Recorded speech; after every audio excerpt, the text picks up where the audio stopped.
ఇంటర్వ్యూలో ఏమడిగారు మీకు ఏమైనా గుర్తుందా? యా, ఇంటర్వ్యూలో I have a small funny incident. Okay. ఈ ఇంటర్వ్యూస్ ముందు ఏమవుతుందంటే మాక్ ఇంటర్వ్యూస్ అని నడుస్తూ ఉంటాయి అన్నమాట. ఓకే. నేను హైదరాబాద్లో ఒక మాక్ ఇంటర్వ్యూకి వెళ్ళాను. నేను గుంటూరు జిల్లా నుంచి చెందినవాడిని. సో ఆ ఇంటర్వ్యూ అంతా ఏం జరిగిందంటే, గుంటూరు జిల్లా టొబాకోకు ఫేమస్ కదా. సో మరి టొబాకో అంటే ఈ సిగరెట్ తాగడం కరెక్ట్ అంటావా రాంగ్ అంటావా అని అడిగారు. నేను రాంగ్ అని చెప్పాను. వాళ్ళు కరెక్టే, అది నా హక్కు, it's my way of expressing అంటారు ఇంటర్వ్యూ చేసేవాళ్ళు. సో ఒక హాఫ్ అన్ అవర్ నా ఇంటర్వ్యూ అంతా సిగరెట్ తాగచ్చా తాగకూడదా అనే దాని మీదే జరిగిందనమాట. నాకు అర్థమైపోయింది ఇంటర్వ్యూ బాగా జరగలేదు అని చెప్పేసి. ఈవెన్ ఇంటర్వ్యూ చేసే వాళ్ళు కూడా they were not that satisfied, ఎందుకంటే ఆ 30 minutes కేవలం సిగరెట్ మీదే ఇంటర్వ్యూ జరిగింది. నేను అయిపోయిన తర్వాత రేపు ఇంటర్వ్యూ అనగా ఈ రోజు సాయంత్రం వెంకటేశ్వర స్వామికి దండం పెట్టుకున్నాను. స్వామి, ఇంటర్వ్యూలో ఏ క్వశ్చన్ అయినా అడగమండి, సమాధానం చెప్తాను, ఈ సిగరెట్ ఈ టొబాకో విషయం మాత్రం వద్దు అని చెప్పేసి దండం పెట్టుకున్నాను. పాపం అది రాత్రి 10ంటికి పెట్టుకునేసరికి వెంకటేశ్వర స్వామి నిద్రపోయే టైం కదా, ఆయన ఎలా విన్నారో ఏంటో. నెక్స్ట్ డే మార్నింగ్ వెళ్ళంగానే ఇంటర్వ్యూ వాడు, yes Krishna please come in sit అన్నారు. థ్యాంక్ యూ అండి, నువ్వు ఏ జిల్లాకి చెందినవాడివి అన్నారు. ఓకే. నాకు ఎందుకో డౌట్ వచ్చింది. సో గుంటూరు జిల్లా సార్ అన్నా. గుంటూరు జిల్లా దేనికి ఫేమస్ అన్నారు. అదేంటి వెంకటేశ్వర స్వామి నిన్నే కదా కోరుకుంది, ఈరోజు ఏంటి ఇట్లా అడుగుతున్నారని చెప్పేసి, సార్ గుంటూరు జిల్లా మిర్చికి బాగా ఫేమస్ సార్, రెడ్ చిల్లీస్కి బాగా ఫేమస్ అని చెప్పాను. ఓకే. కొంచెం వెటకారంగా చూశాడు. అంటే he came to know that నాకు టొబాకో అని చెప్పడం ఇష్టం లేదని చెప్పి ఆయనకు అర్థమైంది. ఆయన నాకన్నా సీనియర్ కదా. సో లేదు గుంటూరు వేరే దానికి ఫేమస్, అదేంటో చెప్పు అన్నారు. ఓకే. సో ఇంకా నా నోట్ నుంచి టొబాకో అన్న మాట వాళ్ళు విందామని డిసైడ్ అయిపోయారు. ఇంకా నేనేం చేసేది లేదని చెప్పి, sir Guntur is also famous for tobacco అన్నా. రైట్. మరి ఫస్ట్ టొబాకో ఎందుకు చెప్పలేదు అన్నారు. అంటే ఇప్పుడు నేను దీన్ని కవర్ చేయాలి. సార్ ఒకప్పుడు టొబాకో ఫేమస్, ఇప్పుడు ఎక్కువ రెడ్ చిల్లీస్కి ఫేమస్ సార్, టొబాకో యొక్క మార్కెట్ తగ్గింది అన్నా. ఓకే సరే, అయితే నువ్వు గుంటూరు జిల్లా కదా, గుంటూరులో చాలామంది పొగాకు రైతులు ఉన్నారు కదా, నువ్వే గనక గుంటూరు జిల్లా కలెక్టర్ అయితే ఈ పొగాకు నిషేధిస్తావా ప్రమోట్ చేస్తావా అని అడిగారు. అబ్బా ఏదైతే వద్దనుకున్నానో సేమ్ అదే క్వశ్చన్ తీసుకొచ్చి నా ముందు పెట్టారనుకొని ఒక నిమిషం ఆలోచించి, సార్ నేనే కనుక గుంటూరు జిల్లా కలెక్టర్ని అయితే టొబాకోని వెంబటనే నిషేధించు, ఒక 5 ఏళ్ళు రోడ్ మ్యాప్ పెట్టుకొని ప్రతి సంవత్సరం కొంచెం నిషేధిస్తూ, ఆ నిషేధిస్తున్న కొంచెంలో రైతులకు వేరే జీవనోపాధి కల్పిస్తూ గ్రాడ్యువల్గా 5 yearsలో దాన్ని 0 చేస్తాను సార్.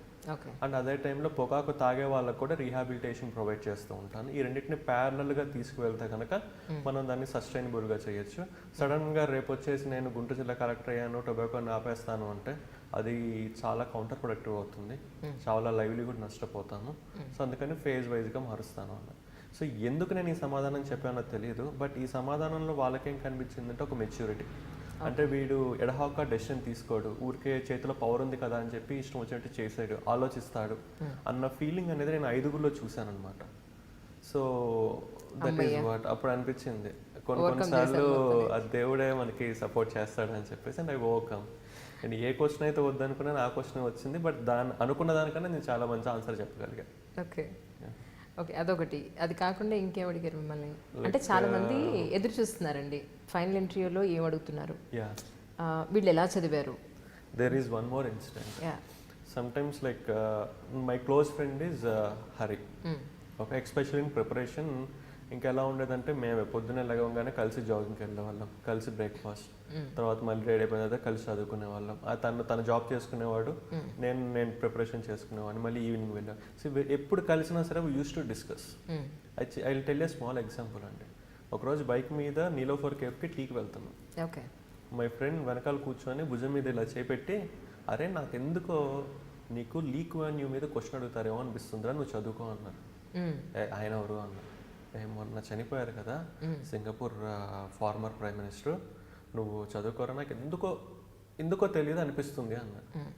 నాకేంటంటే ఒకటి తెలియంది ఏదైనా విషయం నేను ఈ రోజు కనుక వింటే ఈవినింగ్ వెళ్ళి నోట్స్ రాసుకుంటా. Okay. So I will make a notes of the entire thing. So ఆ రోజు నైట్ 11 అట్లా వెళ్ళి లీక్ వాన్యూ మీద ఒక నోట్స్ రాసుకున్నాను. ఓకే. సో ఇంటర్వ్యూ అంతా అయిపోయి లాస్ట్లో ఒక బాగా సీనియర్ అతను, ఒక 75 years ఉంటాయి, అతను, mister Krishna, I'm going to ask you the toughest question, if you know tell us, if you doesn't know keep quiet and go. So అప్పటిదాకా బాగా ఇంటర్వ్యూ చేశాను అన్న ఒక ఫీలింగ్ వల్ల ఆయన ఎప్పుడైతే వచ్చేసి నేను టఫెస్ట్ క్వశ్చన్ అడుగుతున్నా అన్నారో సడన్గా ఆ కాన్ఫిడెన్స్ అంతా లోక్ అయిపోయి was waiting what is the question, okay, who is Lee Kuan Yew అన్నారు. Was shocked.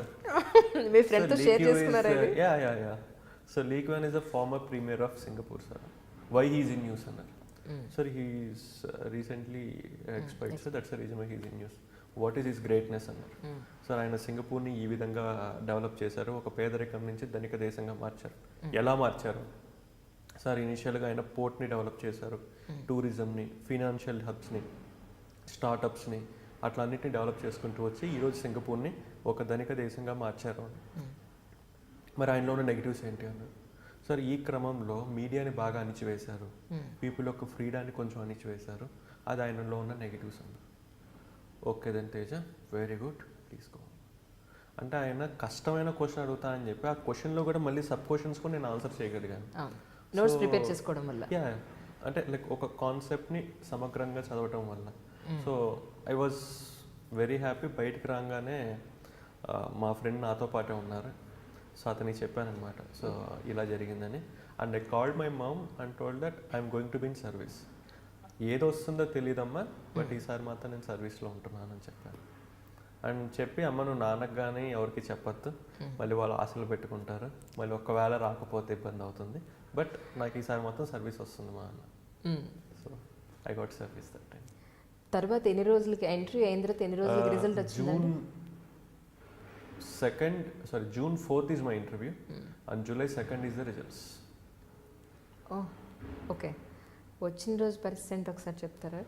So actually again ముందు రోజు న్యూస్ ఇచ్చారనమాట, రేపు రిజల్ట్స్ వస్తున్నాయి, రేపు 4ంటికి రిజల్ట్స్ వస్తాయని చెప్పేసి. ఇంకా నేను మా ఫ్రెండ్ కొంచెం ఏమవుతుంది అనుకుంటే వాడు అన్నాడు, అరే ఒక పని చేద్దాంరా, మన ఇద్దరం కలిసి సినిమాకి వెళ్దాము, ఓకే సినిమా మధ్యలో ఉన్నప్పుడు రిజల్ట్స్ వస్తాయి, సో దట్ ఏదైతే అది అయింది అన్న. ఓకే. సో నేను వాడు జీవీకేకి వచ్చి బండి పెట్టేసి సినిమా టికెట్ పెట్టడానికి ఇట్లా పెట్టాము. ఓకే. అండ్ మా ఫ్రెండ్ ఒకడు ఫోన్ చేసి అరే నీ బండి నాకు ఇచ్చేయాలి అన్నాడు. వాడు ఆ మాట ఎందుకు అన్నాడంటే నాకు వాడికి ఒక పందెం ఉంది, నాకు 100 లోపల ర్యాంక్ వస్తే నా బుల్లెట్ వాడికి ఇచ్చేస్తానని చెప్పేసి. అయ్యో, ఓకే. సో అదేం పందెంగా సార్ అండి, అతను మీకు ఇచ్చేది పోయి మీరు ఇచ్చేస్తారు. యాక్చువల్లీ నా మీద నాకు నమ్మకం లేనప్పుడు వాడికి ఉండేదండి. ఓకే. ఒకరోజు బైక్ మీద వెళ్తున్నప్పుడు నేను ఏమవుతుందో అని అంటే నీకు ఈసారి 100 లోపల వస్తుందని అన్నాడు. నాకు నా మీద నమ్మకం లేదురా, 100 లోపల వస్తుందంటే నాకుందిరా నీకు 100 లోపల వస్తుంది. అట్లా డిస్కషన్ అయ్యి పందెమా అన్నాడు. పందెం అన్నాడు. ఏంటి అన్నాడు. ఈ బండి అన్నాడు. ఓకే అన్నాడు. సో వాడు ఆ రోజు ఫోన్ చేశారే నీ బైక్ నాకు ఇవ్వాలి అన్నాడు. I was shocked. అంటే నాకు 100 లోపల వచ్చింది, కన్ఫర్మ్ అయిపోయింది మీకు. ఓకే. సో ఎంత ర్యాంక్ అంటే గెస్ చేయి అన్నాడు. ఐ కాంట్ గెస్ అన్నా. 66 అన్నాడు. Okay. So I was shock. ఎగిరి గెలిచేసారు ఒకసారి. లైక్ నిజంగా అంత సంతోషపడలేదండి. షాక్ అయ్యాను, హ్యాపీగా ఫీల్ అయ్యాను. అమ్మకు ఫోన్ చేసి చెప్పాను, నాన్నకు ఫోన్ చేసి చెప్పాను, అక్కకు ఫోన్ చేసి చెప్పాను, మేడంకి పాలత్త గారికి ఫోన్ చేసి చెప్పాను. అదంతా అయిపోయిన తర్వాత ఇంటికి వెళ్ళినప్పుడు మా అమ్మ నాన్న మొహంలో ఆనందం చూసినప్పుడు అప్పుడు నాకు ఆనందం అనిపించింది. నాకు ర్యాంక్ వచ్చినప్పుడు అంతేం అనిపించలేదు, ఎందుకంటే after 3 years I'm getting rank. నాకు ముందు నుంచే తెలుసు ఈసారి వస్తుందని చెప్పేసి. బట్ అమ్మ నాన్న మొహంలో సంతోషం చూసినప్పుడు మాత్రం రియల్లీ నేను వీళ్ళ కడుపున పుట్టినందుకు this might be the best gift I'm giving to my parents అనిపించిందండి. Okay, so nice. యాక్చువల్లీ ఎందుకు అడుగుతున్నానంటే ప్రతి మనిషి జీవితంలోనూ ఐఏఎస్ లేదా ఒక సివిల్ సర్వెంట్ అవ్వడం అనేది ఒక గొప్ప కళ. అందరికీ అంత ఈజీగా దొరికేది కాదు. ఒక మాటలో చెప్పాలంటే ఎవరికో ఒకళ్ళకో సింగిల్ అటెంప్ట్లో, ఫస్ట్ అటెంప్ట్లో, సెకండ్ అటెంప్ట్లో దొరికేది. అంత కష్టపడి సంవత్సరం పొడవునా కష్టపడి ఎన్నో ఆశలు పెట్టుకొని చాలా త్యాగాలు దానికోసం, entertainment, enjoyment, friends, parties, everything అన్నీ పక్కన పెట్టి దీనికోసమే ఇది అచీవ్ చేసేంత వరకు అంత ఫోకస్డ్గా ఉన్న ఫైనల్ క్షణాన ఎలా ఉన్నారనేది ప్రతి ఒక్కరిని అడుగుతున్నాను. యాక్చువల్లీ ఎన్నాళ్ళు అయింది ఇప్పటికి మీరు సర్వీస్లో జాయిన్ అయ్యి? 2015 బ్యాచ్ అండి.